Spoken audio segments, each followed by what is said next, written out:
Hi folks, Dr. Ed Beyer. Today we're talking about infertility and what are what are some of the mechanisms from the female side now, we're not talking about the male side, that would make them infertile, okay?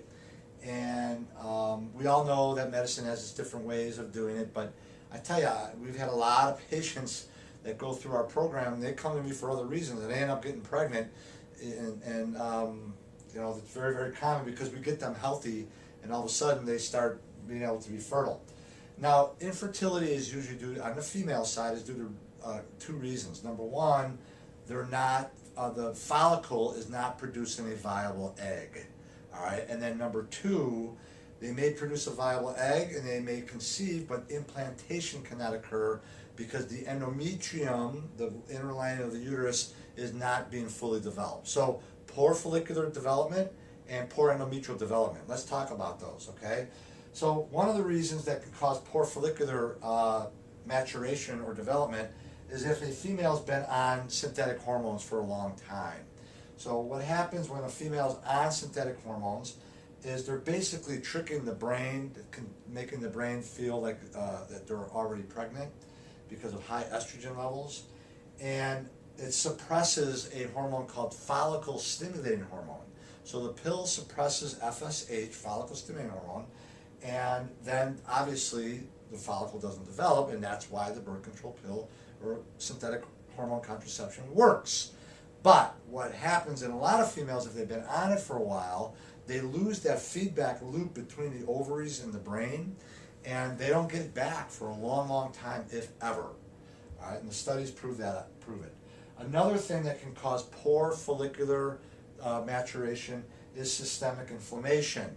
We've talked about this before, but when the body's inflamed, the area of the brain that controls our hormones does not do very well. So we see poor FSH, follicle stimulating hormone, and poor follicular development. In addition to weight gain, poor thyroid, poor adrenal function, because that area of the brain doesn't just control the follicles, it controls thyroid, parathyroid, thymus, adrenals, ovaries, etc. And then another cause is adrenal stress, okay? So when the adrenal glands are stressed, and again, that's a whole other topic, and we've covered that before, that creates high cortisol. High cortisol will shut down the production of follicle stimulating hormone, right? And when you shut down follicle stimulating hormone, you can't develop the follicle and you have poor follicular maturation. So these are really, really common reasons, and from a functional medicine perspective, these are like really fixable, okay? We can really do a lot to fix those. All right, the second reason is poor endometrial development. So now there's no hospitable environment for the fetus to take root, to implant, and so they miscarriage. And a lot of females do this without even knowing. So another cause of this is synthetic hormone contraception. What makes the endometrium develop is progesterone. Just think of the name, progestation, progesterone. So a female needs good levels of progesterone in the second half of their cycle for the endometrium to develop properly, so there's a nice cozy environment for the fetus to take root, okay? And so when you're on synthetic hormones all the time, progesterone goes down because you're not ovulating and you're not forming a corpus luteum, and that causes progesterone levels to drop. Also, systemic inflammation. Here I go again talking about inflammation, but that will also suppress not only FSH, which causes the follicle not to mature, but also luteinizing hormone, or LH, which is the hormone that causes progesterone levels to go up. So we need FSH, or a female, needs FSH for follicular maturation in the viable egg, and LH for progesterone to develop the endometrium in the uterus so the baby can thrive. Adrenal stress, high cortisol, just like with FSH, will also suppress LH, luteinizing hormone, causing lower progesterone levels.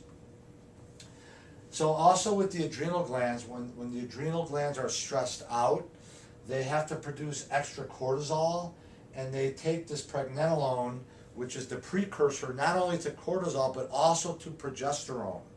So the body will, if you're under stress, if we're under stress, we need more cortisol, so it's going to be shunting the pregnenolone into cortisol and less to progesterone. So high stress leads to decreased progesterone and now you're not able to develop the endometrium, and the baby can't develop. So those are the main causes. To recap: poor follicular development and poor endometrial development, and there's a ton that can be done from a functional medicine perspective to get those things to improve and get you pregnant if you so desire. I'm Dr. Byer. Hope that helps. Have a great day.